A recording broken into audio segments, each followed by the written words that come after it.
Into the unknown. Welcome everybody to Lore Dump. Hey, what's up, everybody? I didn't see you there. Sorry about that. Yeah. Oops. Oh, it's really good. Welcome to Lore Dump. This is me, Mr. Shikadance, one of your hosts. And who do I have? Who is this over here? This weird guy in this weird flannel shirt that you can't see. Where? Oh, me. Yes. It's me. It is I, the governor. Josh, the second part of Lore Dump, the less good part of Lore Dump, if you ask me. Okay, well, three nice things. No, we're not doing I'm holding this podcast hostage until I hear three nice things out of your mouth, Josh. Sunsets are nice. I like raisins. Those are nice. And the sound of kitty cats purring are nice. See what I did there? I'm offended physically by what you've just said. But I'm not going to let you hold the podcast hostage now. Hello, everyone. Welcome to Lore Dump. Can we get into what physically offended means at some point? Never mind. Sorry, I'm off the rails completely. I'll tell you when you're older. This is a podcast where we build a world before your very ears. It's great to have you all with us here. But that's not all. Josh, what's special about today's episode? Ooh, guys, I'm like so hyped right now. I'm like bouncing a little bit in my chair. We have a special guest today, guys. We have a special guest. Who? Yeah. Wait, you didn't clear this with me. Hold on. Oh, Sean, I need to talk to you about something. I'm the new Sean. Who said that? Sean 2.0, new and improved. It's me, Oh Sean. no, I've been replaced. We didn't even get to episode 10 before I got replaced. Tell us, new Sean, what are your new features, upgrades from Sean 1.0? I love Rangers now. Yep. This is a sin crime. Yeah. They're my I don't- favorite class to play, actually. Don't listen, Druids, audience. It's not me. disgusting. Rogues, never heard of him. Oh no. Oh, I'm not sure how I feel about this new Sean. Guess I'll pack my bags now that I've been replaced. I also dyed my hair. That's true. It's pink, hot pink. I think it's a good Okay, look. that's not bad. Yeah. Yeah. That's not bad. You know what? I'm the wow, I just lost the word. Redbeard, hot I'm becoming pink hair, good acclimated combo. to new Sean. You can also turn left, which Sean 1.0 can't turn left. Nope. We've noticed that Nah, about it's him. all right. I'm all right. Oh, boo. Hey, what's our guest's real Who name? am I, really? That's a good question. Who are you? What are you? Why are you? Oh, no. You really brought those questions in. I'm Sarah. Ooh. Wow, And Sarah. what might the people know you as in social media? You all might know me as Sarahiscoffee on all the things, but, probably most likely TikTok and the Welcome In also, which is my favorite place on the internet. There you go. You were forced to Brayless be himself. reckoned with, Sarah, in regards to D&D content creation. Genuinely, I'm a sincerely. storm. Bits aside. Adored? A toward the tabletop. Ooh, Whoa, fancy. damn, that's good.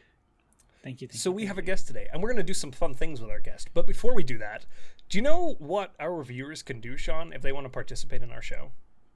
We did skip right over that part, didn't we? We did, and now I'm bringing it back around organically, and then you were like, hey, can I point it I have out? to stop it. Lamp and make shading. it Can't do it. Super uncomfortable. Sarah, what would you say our listeners could do if they wanted to ask us about this podcast or questions or something? Well, you really have to wait until a blood moon. And then That is once good. the time is right, you open your browser and you email loredumpquestions@gmail.com. Or you can go to Wow. the Twitter account. But it has to be during the blood moon. That wasn't even prompted. That's 100% accurate. Yeah, well, only I during listened to the blood moon. podcast. I'm surprised. I didn't think anyone listened. Honored, genuinely. We've been locked in this basement since the first episode went live. So Yeah, Yeah, it was so- hard to break in, but I think worth it. Yeah. And I mean, so for Where's those the of you who haven't had your questions answered yet, Blood Moon. Get it together. Jeez. I think the next one's coming up soon. So Yeah, it's soon. get those Your questions ready. chance is coming up. Yeah. Well, thanks, Sarah, for helping us with that. We had no idea how our own question and answer section worked, so it really helps having you here. They just kept appearing, and I was dumbfounded. Amazing. It's a miracle every day. Oh my god. All right. So we have our first guest, Joshua. Who? Oh, right, Sarah. No, Sean 2.0. I'm really confused. It's 5 minutes in. Come on. Shh, quiet. So our first guest, we're going to do a little something different here. We're not going to come up with everything like all the other episodes. We're not just going to sit here and craft in front of you for an hour. We're going to make Sarah do all of it. 3, 2, 1, go, Sarah. Yeah, go for it. it. Okay. So the first thing you do, the chicken? Get rid of it. Okay, no. That's it. Stepping back in for a second for legal reasons. Our lawyers are waving a bunch of red flags. We do need to just step real quick. You're telling me it has to be a collaborative thing? Looks like... I think the chicken at least needs to stay. Yeah, if it's going to be The chicken is my favorite part, so I feel like I can't get rid of it. Oh, it's so good. It is our base of everything else that we've done so far, so it kind of has to stay. I love... Sarah's like, okay, we're just going to pull the rug out from underneath all of this, and you guys get to start from zero again. Hey. It's not even like, hey, let's clear off the table and then move the table. It's, I'm going to pick up the table and throw it out a window. Yeah, exactly. Bye, table. Yeah. Goodbye. Pro DM tip: destroy everything. Pretty much. I mean, I did get taught at one point that if you really want your things to be good, you have to kill your baby, is the idiom. Which is take the things that are most dear to you and sacrifice them to the altar of creativity. So that's just what we're doing here, Okay. Well, instead of sacrificing our creation, we're going to sacrifice your personality to the altar of creativity. And we're going to make a Sarah PC. And yes, a Sarah NPC. Yes. Amazing. Yes. Yeah. That's what we're going to do. And I did burn all of my Yu-Gi-Oh cards just earlier today so that we could create really good today. Good. Those are my most valued possession. All of my blue eyes. Oh my god. Are now destroyed. Yu-Gi boy. I don't know if that's still a thing. Do people know what a blue eyes is anymore? For the meme. Never played Pokemon or Yu-Gi-Oh in my life, so yes. I was really worried you were just going to say I've never played Pokemon in my life, and I was like, oh, you just made a lot of people real mad. Oh, a lot of enemies. I have made them angry now. I downloaded Pokemon Go. Is that enough? That's a walking game. That'll probably appease them. All right, so let's start getting crafty with this character. Sarah, what would you like to make? This is your thing in our world. This is your free sort of space to create. Sure. What are you going to start? Like, are you going to start with a background or a profession or a race or a role in the world? What do you think? Okay. I would love, because like we're creating something that's kind of like fitting into this world, and then we're kind of taking it and building out from it as well, correct? Mm-hmm. So I would love... Maybe. We don't really know what's happening. Sure. Yes, that's true. You have no idea what's about to come out of my mouth. So exciting. Oh, God. No. I love the idea of, like, and I don't know how this fits into your lore, maybe being, like, a lesser deity, like a patron or something, that is... Lesser, hidden away. So 3 lessers. 3 lessers. Well, I mean, like, because there's like the great old ones in D&D kind of thing, but like they're not. So you're like an okay old one. Yeah, an all right old one. You're like all right old one. You're like the old one who was picked on in the playground and nobody really like wanted to hang out with. Last choice for dodgeball always. Yeah, you're like a great boomer. Oh no!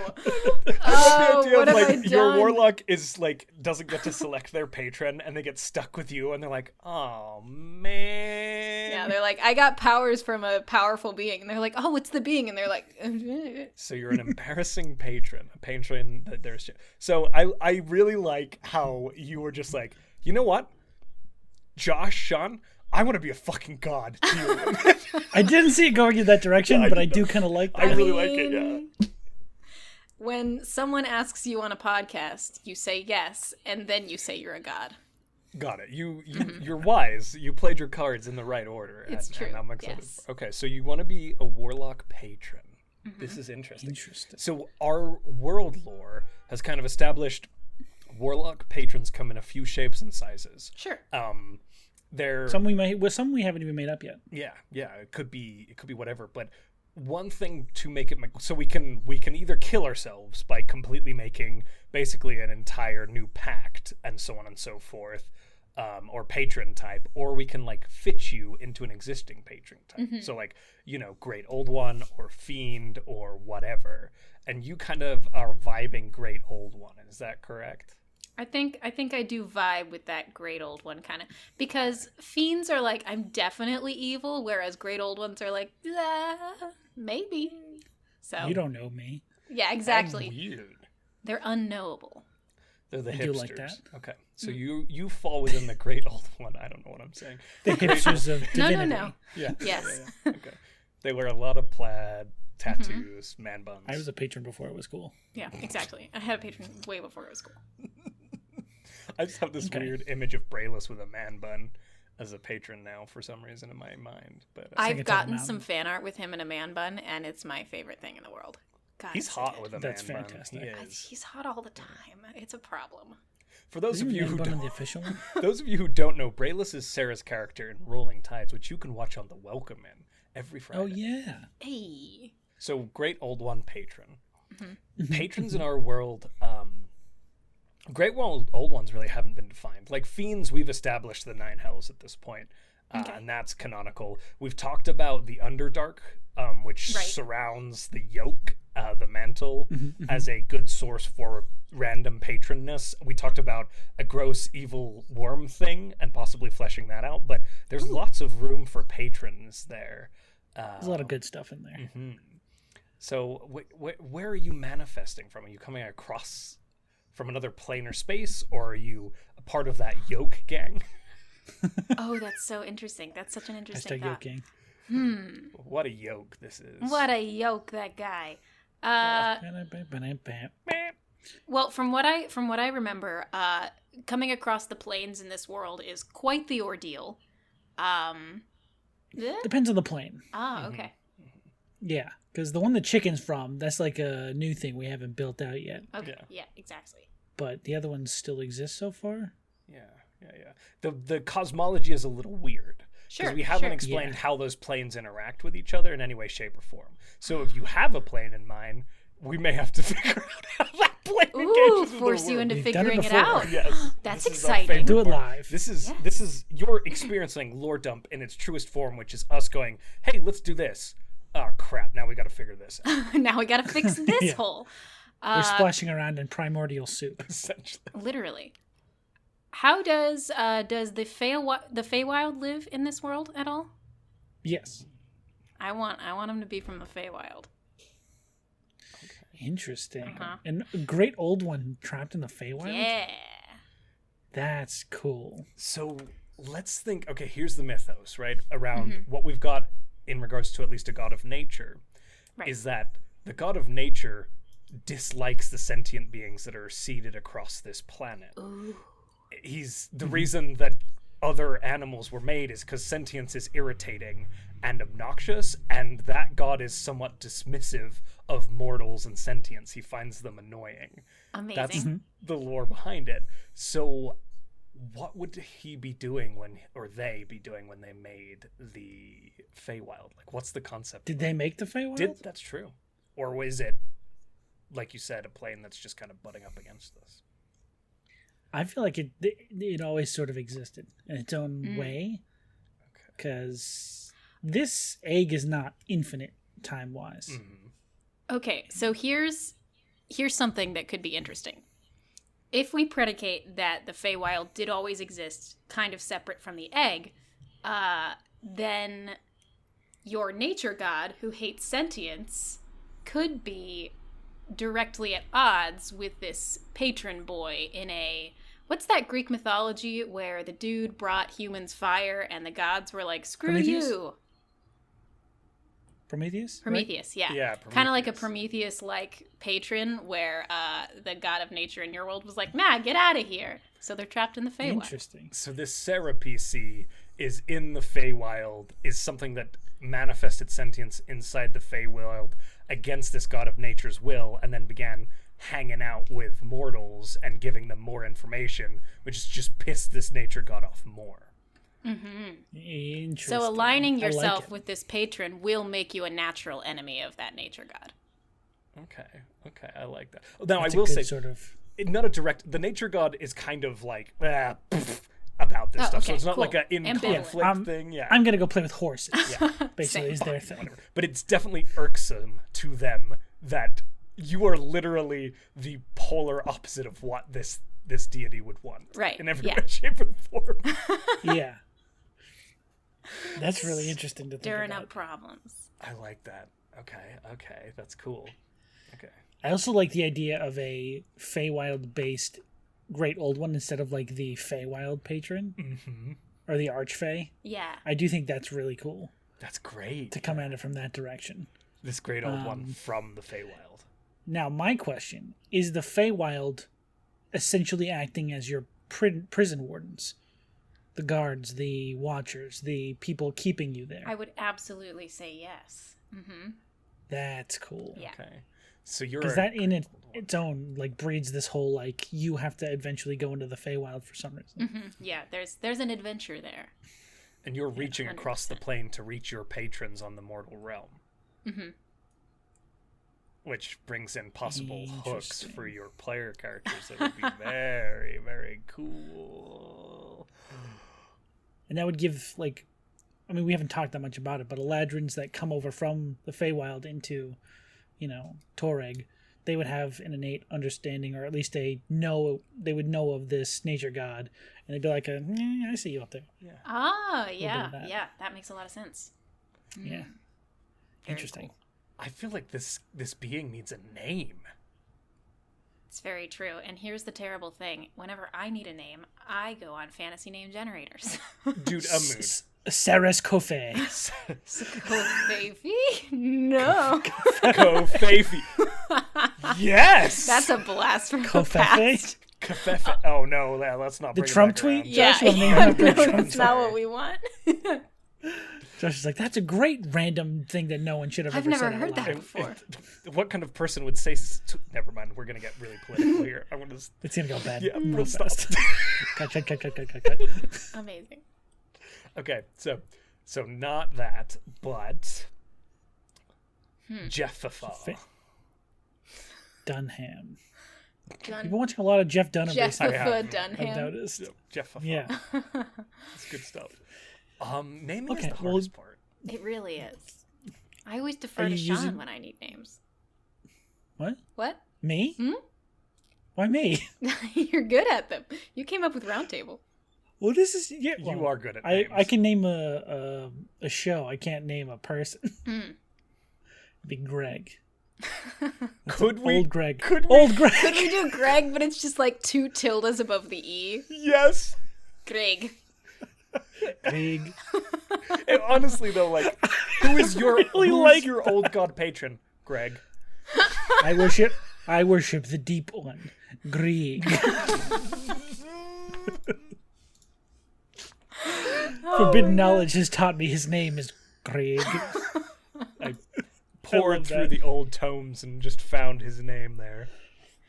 And, like, the full translation is the same name, but with like 30 G's at the end. It just goes. Gréég. Oh my god, it's perfect. I love it. That's fantastic. Everything I've ever wanted in a name. What else do we need for a Great Old One patron? Is there an aesthetic? Okay. What is this? If they were released, what would they do next? What would be their next? Like, I got to do this now. That's a really good question. Because I feel like normally with like patrons, like once they're released, it's like, ooh, doom and gloom, the world's gonna end, kind of thing. Yeah. But this a lot one, of cataclysm. Right. This one seems very people. Oh, okay. I was gonna say this one seems like pretty chill with like the world, but hey, obviously if it's been imprisoned in the Feywild for a while, it has a personal grudge against this nature god. So maybe when it gets out, it goes about, it likes the humans, right? Not necessarily the animals. That's a fucked up thing. So it just despises animals. Or okay, workshopping here, one concept. Yeah, do it. The greatest slight to this god would be to give animals sentience. Yes! So it Make just them starts into people. awakening all the animals? Yes! Like the last time this great old one got across plains, Leonin happened. Amazing. It made like Leonin tabaxis. It made lizard folk turtles. Just to piss off this god. Yes. That's fantastic. And we just established the origin mythos for like all of the animal hybrid all of the races. animalistic, like Aarakocras, Kenkus. Yeah, kind of. God, that's amazing. God, that's so good. They're all little Krieg babies. They are. Or Gréég. Oh my god. I gotta piss off this other nature god, so you know what? This lion can talk now. It's a person. What are you gonna do about it? Deal with it. Amazing. That's. I feel like I feel it. like Great Old One is just so perfect for this, but these warlocks at a certain level should also get Awaken as a spell. Like, absolutely. Yes. Or like it's added to their like Great Old One list. They could exactly. Take. Yeah. Or like the patron will just give it to them at a certain point. Like, hey, take this, do some bad stuff with it. Yeah, like it could just be stuck into yeah, like once a day. I'll give it to you for free. You just have you get a free every day. You can awaken a different animal. A free awaken once a day. I love that. Oh, that's beautiful. That is so. And once you start doing it like a bunch of times, you start getting like nature clerics showing up to you like, hey, I got visions of you. You need to stop what you're doing. I don't know what's happening. What you up to, buddy? They're like, what's evil about it? I don't understand. Yeah. God, that's so good. Oh my lord. So what's the aesthetic of this being? What do they look like in their plane? What is their form? Are they traditional old, Cthulhu-esque? Are they just a thing? Yeah, what are they? Like, I think I was thinking slightly humanoid, but I think I'm veering away from that a little bit. Okay. Okay. I like that. Yeah, I think I'm thinking like very, nature oriented, so very druidic, maybe like a weird tangling mess of vines, because Great Old Ones are often like goopy and many-eyed kind of thing. So kind of take that concept, but put nature in it. 1 foot diameter rock with some moss on it. Yeah. I'm kidding. Sorry. a 1 foot diameter rock. Yeah, exactly. The greatest, oldest rock. Yes. That's why it's The such a first great rock. old one. Rocks never die, right? So Go for it. what if Gréég was the first of these animals? Oh. What if it is the oldest animal that has since then become something else? Yes. But it was originally like somehow it got its own, it awakened itself essentially and was like, why'd you make us worse than them? She's like, well, I hate them. It's like, well, I want to be them. Yeah. That's wrong that you're doing this to us. And it's trying to like free its own people, basically. Yes. Oh my God. Yes, that's so good. And like at this point, it's just like transcended beyond like even being an animal. But like, it's almost like it's a menagerie of different animals. Yes. In one thing. Yes. And its form is fleeting. Like it just rotates through these things constantly. Right. It's like you can never really get a. Yeah. Very Feywild aesthetic. Because like Feywild, it looks like it belongs in the Feywild, but incorrectly. Like half the time you look at something in the Feywild and then you look away and then it's something different. Like that sort of mystery. Yeah. That's metal. That's amazing. Metal as heck. It's rad. Oh man, that's brilliant. Man, this is so cool. This is good. I think that we established the animal like sentient races. Yeah. In this way. Yeah. That makes me really pumped. Yeah. Yeah, and he did it correctly so they weren't like a menagerie of disgusting creature parts. Exactly. He's that. He wouldn't recommend it, not a fan. So I did it wrong. I'm gonna make sure you guys do it right. Listen, I had to figure this out. Let me do it right for you. There is a possible lore hook of his mistakes are out there. These horrible monstrosities roaming the world, like, we start talking about like Chimera and things like that. Those are his early attempts, his mistakes. That, and I like the.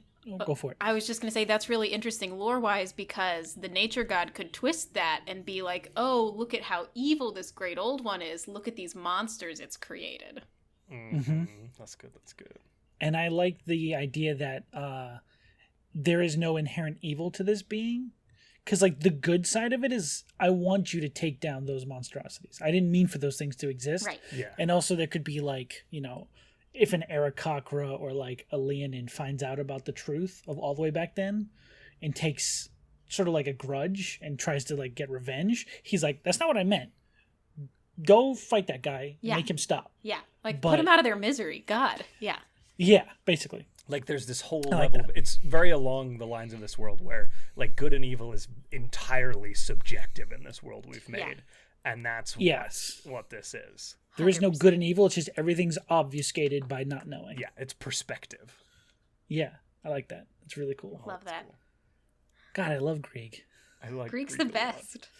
Gréég's fantastic. I love this world, and I love this contribution to it already. It makes me happy. Oh. Now, I will say, because your character is imprisoned, what does that look like? How are they trapped? Where are they? How are they? What is needed to free?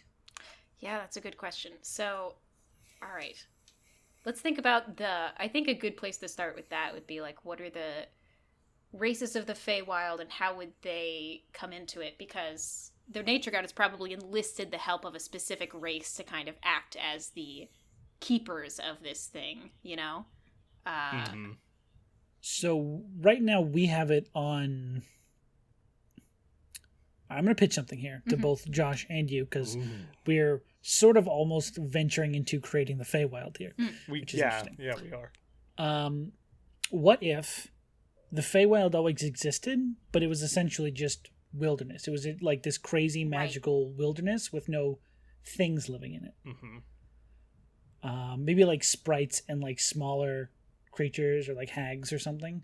But what if, because elves existed here, what if this nature god took elves, made them Eladrin, and said, go make sure he doesn't get out? Nice. I love that. I also... You've touched upon something really important here. If the Feywild always existed, this god of nature is a shard of the one from beyond who came over to safeguard the planet.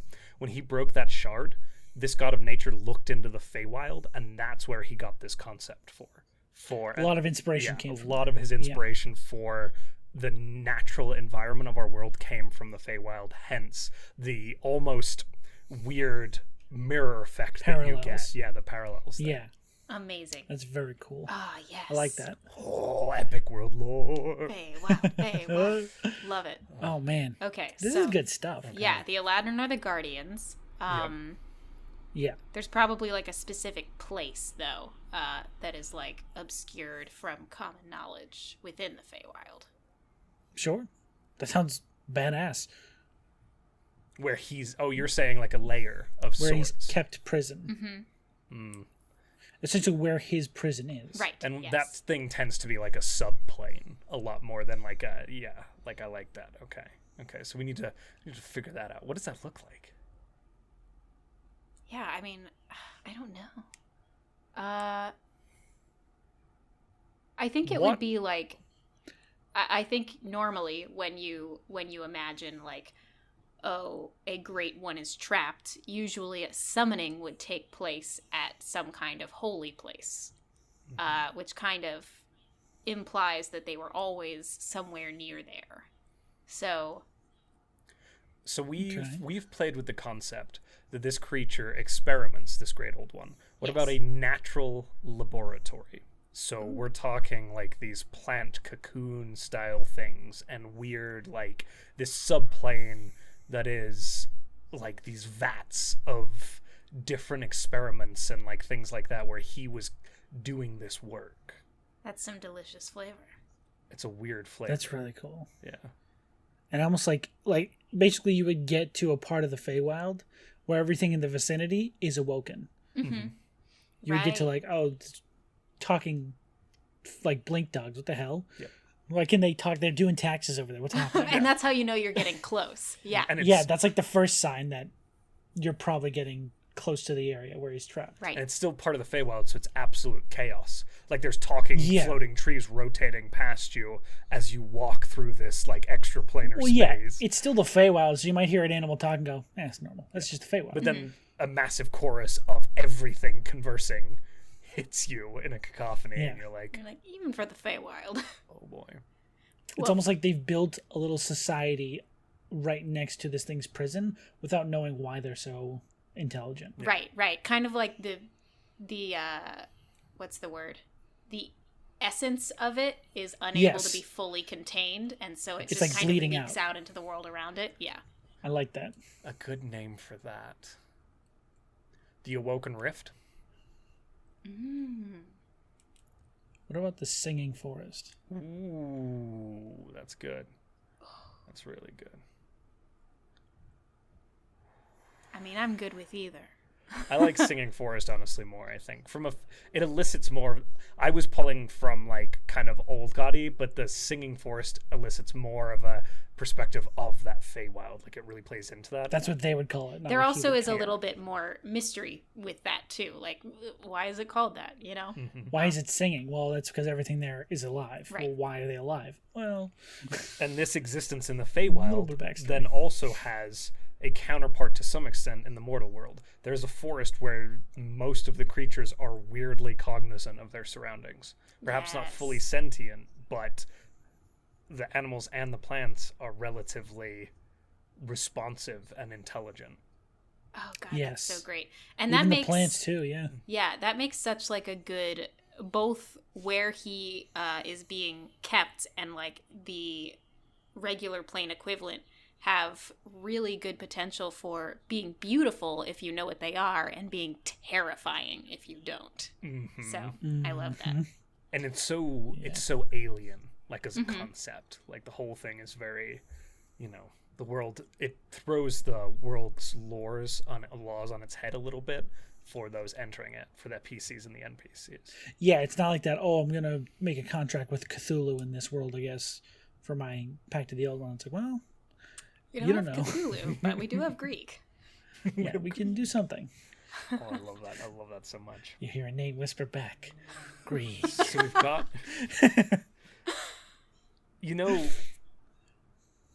the Singing Forest, we placed a jungle with gnomelings on the southern portion of our most heavily established continent. Okay. Could we locate that in that space? That actually sounds pretty rad, so yes. Yeah, sounds very rad.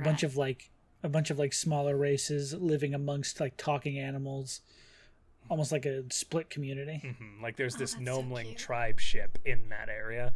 No idea why it's like this, but they don't question it. To them, it's normal.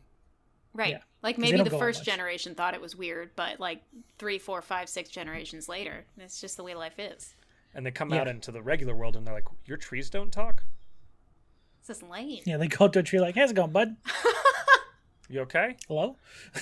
You okay? You sick? Is this one dead? The trees aren't doing too good. Oh my god. Oh man, that's so good. I love that. I love that. Okay. So that's sitting on the big continent with our city above the clouds and our Peachton or Pittsburgh. Oh my god. Pittsburgh. Okay. I also like the idea of this deity existing even without a warlock in the party, because druids could stumble upon this lore and be like, well, that's not okay. Right. Yeah. This isn't. He was just trying to do something nice. Yeah. Yeah, exactly. It's a story even without a pact. Yes. And it's it's great that it ties to it. It's a sort. Wild magic sorcerers could be attached to this. Could also be a Feywild patron. If you could. think about it. Yeah. Because of where it's located. Mm-hmm. Yeah. I like it. Ooh, there's a lot of utility there with this Gréég, boy. Are there any? So I think we've already kind of really established the historical ramifications of his meddling. Perhaps we place on the timeline. This was early on when he was mucking about with some of these sentient creatures, or was it fairly recent? What the main implications of his work on the mortal world is that he's made Leonin, he's made not Kalashtar, he's made Kenkus, he's made Tabaxis, all of these creatures. Yeah. When did that happen historically? So it has to have happened after the nature god existed, and they started making animals. After elves, after dwarves. He was the first. They were the first. Gréég was the first. I keep saying Gréég for some reason. Gréég was the first, and then over time it sort of awakened itself almost on accident. Mm-hmm. Right. And then started pulling that consciousness out of the other beings. Yes, and there's an interesting thing there that it's because it was the first, so this nature god accidentally made it so that it could awaken itself. Then saw Gréég do it and was like, not going to do that again, and made them weaker, essentially. Well, because historically, this is interesting. Because historically, the nature god looked at the elves and the dwarves and said, nah, fuck that. Mm-hmm. And so he started creating these creatures So he still used too much, because we talked about the dwarven affiliated god is a god of essentially architecture, the blueprints and designs of the mortals. Yes. I would say he took those blueprints. Or didn't take the blueprints. He just said, I'm going to do it on my own. Oh, you think he did it on his... But that's why the like fault of it being able to become awakened was there. It couldn't help because itself. The builder of these gods, the builder of the people, didn't like sign off on it. I still kind of like the idea though of like this other god couldn't help but pull pieces of the architect's work into what it was doing because it didn't know exactly how to do it, and that's why the sentience manifested the first time.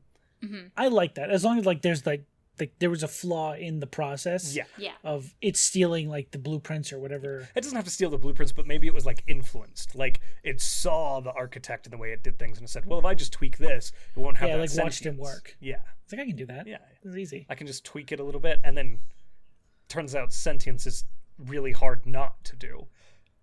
It's almost like his job is removing bits of sentience until it's like perfect. Ooh. Yeah. Y'all are making your nature god a little evil. I mean, yeah. He's very everything's neutral. relative. They're here. very, very neutral. Everything's relative here. Yeah. Very neutral towards humans. Yeah. True. I would say. Yeah. Nice. So, okay.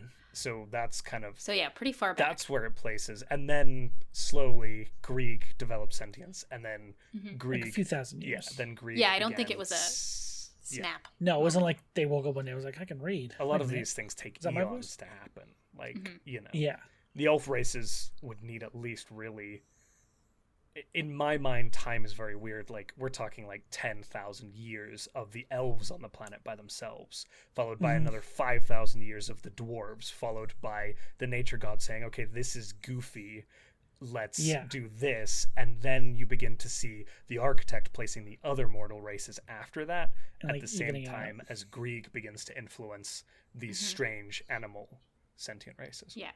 And that makes sense, too, for if Gréég is slowly becoming awakened, that would give the nature god time to be like, oh no, and start creating the other animals for Gréég to observe and be like, oh, this is messed up. Yes. Yeah. Exactly. Yeah. Yeah. I love that. Ooh, God, it's so good. Tasty, tasty. Was there anything else? Anything else we need to do about Gréég? Any little sprinklings we want to add in there? That's totally up to Sarah. Yeah. Do you think Gréég's all set, or do you want to add another thing or two? I mean, I love Gréég. I think he's perfect just the way he is always. Can confirm. 10 out of 10. This is what I do with characters and stuff. I make them and immediately fall in love with them. So now you Gréég's have to play in good. this world with us, is what you're saying, Sarah. So yes. you can, Yes. That is a thought process. We had like a once a month one shot on this podcast That would be really fun. in this world. That'd be so good. Down the road. Yeah. Of course. Grand schemes. Sorry, you were saying Gréég things. No, I think Gréég's good. He's got a home essentially. Yeah, I think the only thing, like, if he escaped, I guess I'd have to say, like, if he made it onto this plane, where would he want to stay? And I think that he would probably stay around that gnomish colony area thing because. Interesting. Okay, yeah, he would basically like feel a pull towards there. Right, and like maybe he would venture out to other places to awaken things, but like that would be his home. He has that similar effect about him too, where there's a running theme of the very powerful creatures in our world terraform the world around them.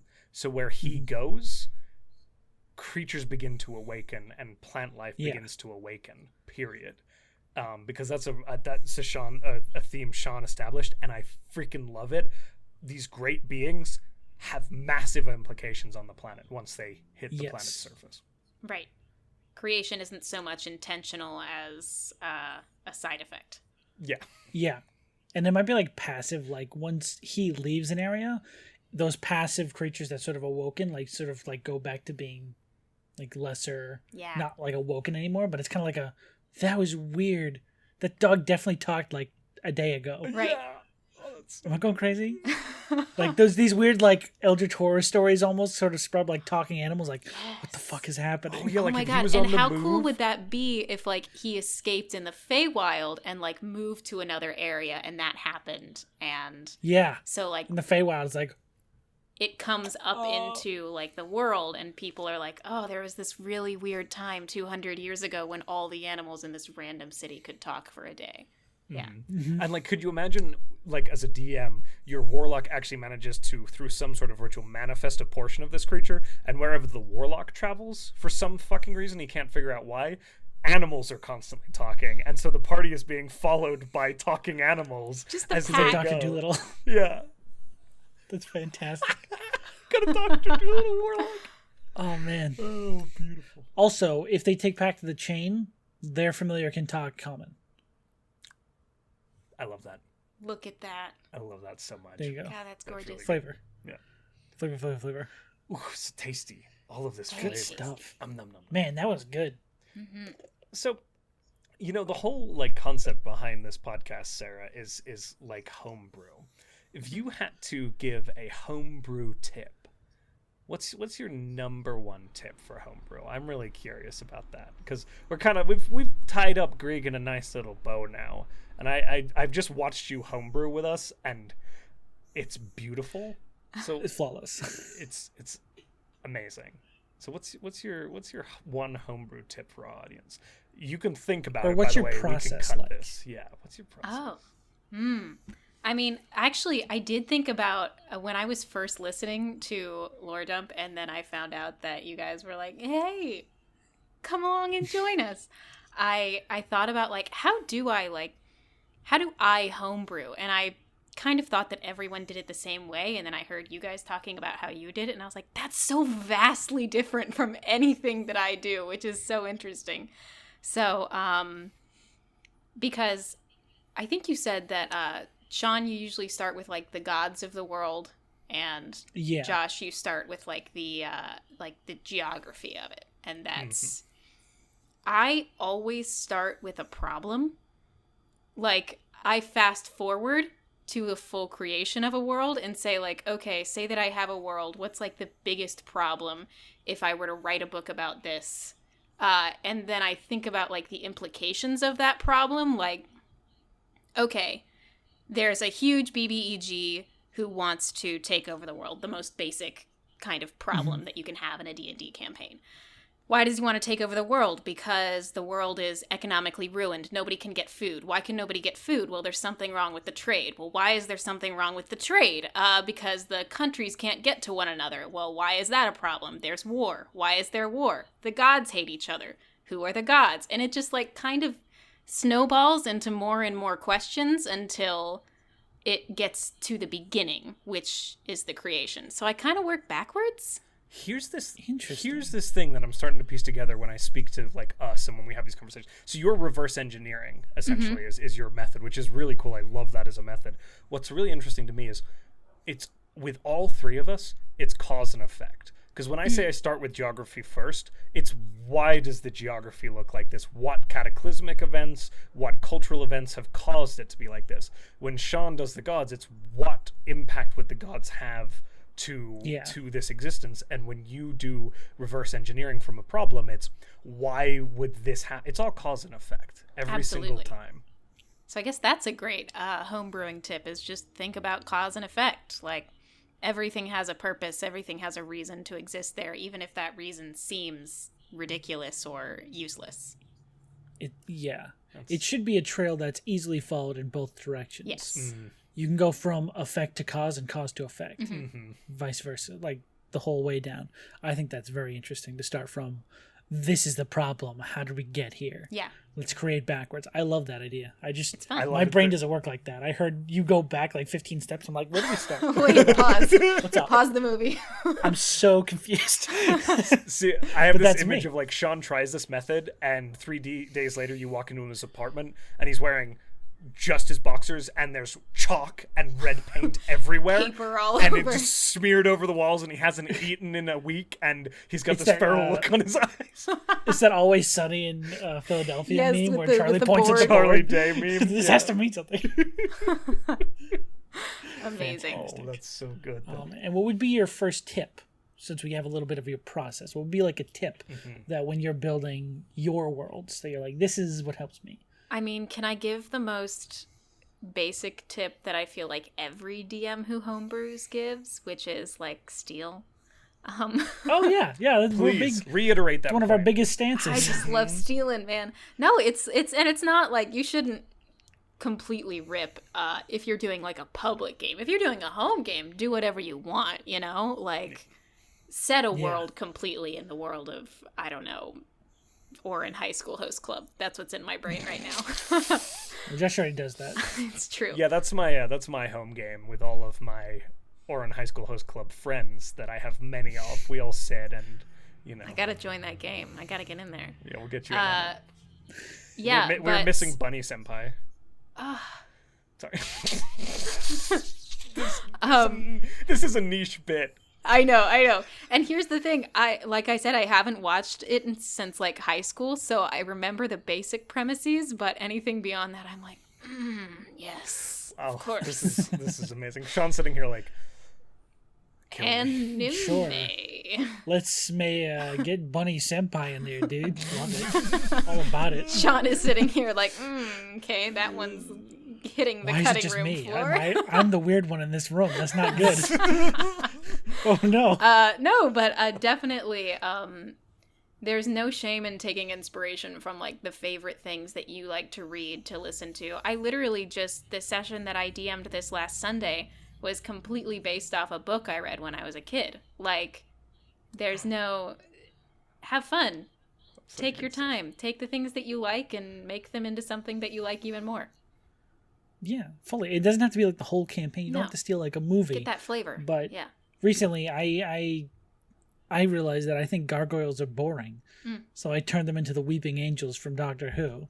Yes. That's better. That's way better. So much better. Yeah, it's just a concept. Just steal the concept. Mm-hmm. Put it somewhere. Exactly. Boom. Don't tell anybody it's there. Don't tell anyone. Perfect. I came up with this. This is... Oh yeah, I guess it is kind of like the Weeping Angels. I didn't even think of that. Give credit where credit is due. Of course.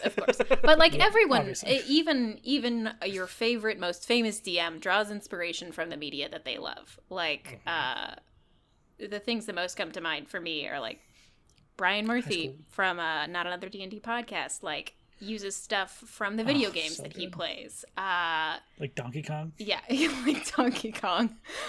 Brendan Lee Mulligan set an entire campaign in New York, which was his hometown. Like, everything is inspiration from the life and experiences that we've had, so don't be afraid to use that.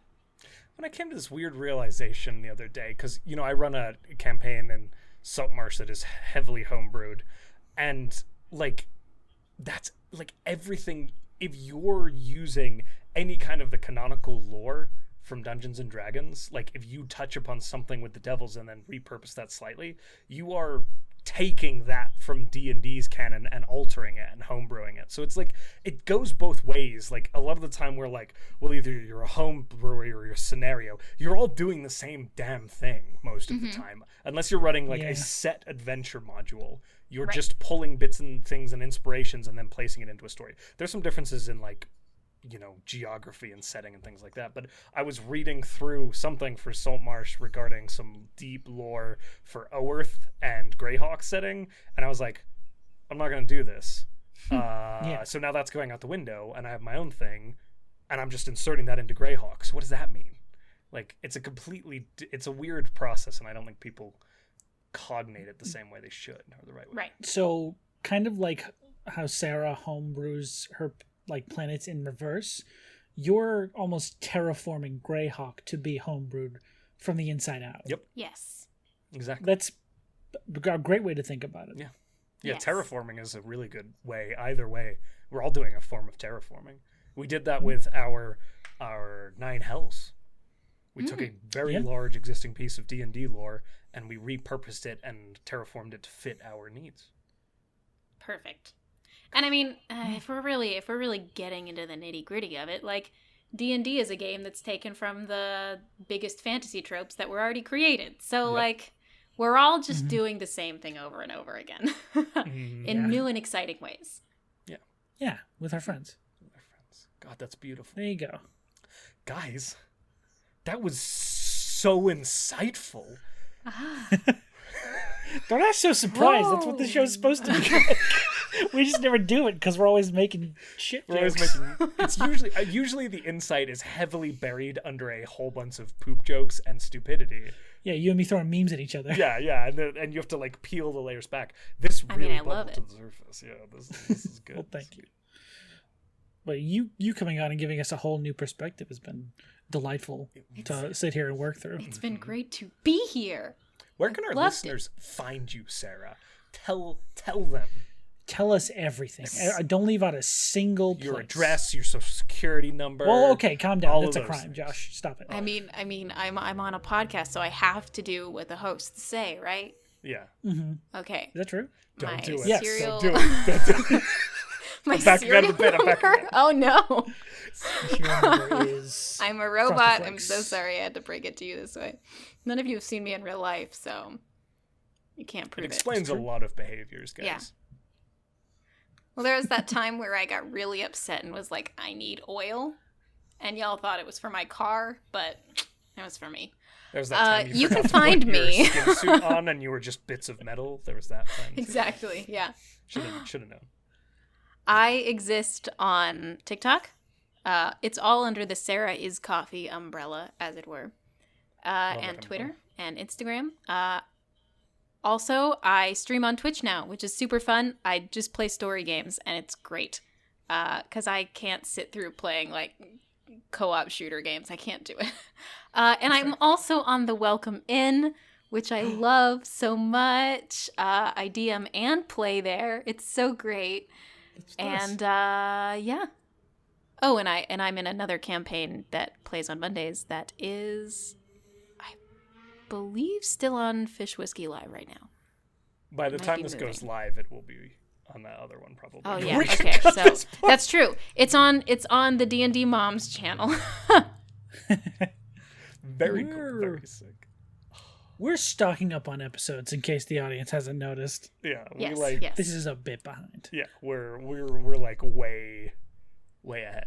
I always forget this. I forget that like it's not going to happen right now. It's fine. This releases tomorrow. This isn't getting released the minute we stop recording? What? We're not talking about like, hot button issues, the news. We're not the news, guys. We're not? We're Toreg News. Yeah. Josh, I'm appalled with you. I'm the weatherman. It's raining sideways down here on Toreg.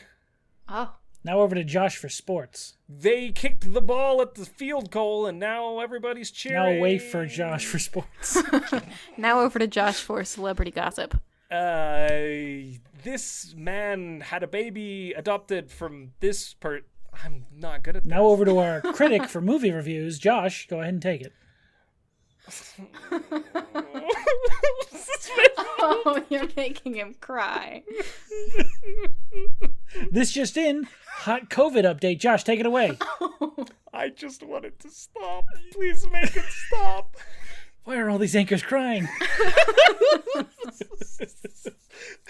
You know what? This is probably like a really good spot to end the show. But before we do that, guys, if you have questions for us, you can go to loredumpquestions@gmail.com or Sean at Lord Dump or at the Lord Dump on Instagram and Twitter, I believe. Yes. Yes, that is correct. You'd think we'd have this figured out by now. Sarah did a better job than we did. Yeah. I mean, I'm an improviser, so I just improvised that I knew what I was doing. It works like a charm. It's probably the best. Bullshit it until they believe you're good. Yeah, 10 out of 10. Just like a DM. Okay. One day we'll start bullshitting until they believe we're good. Isn't that this podcast?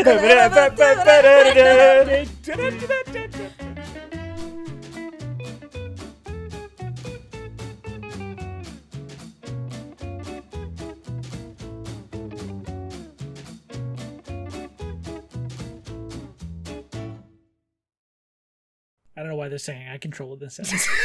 Bye, everybody. He's just going to hold us here forever. Oh, no. We're trapped.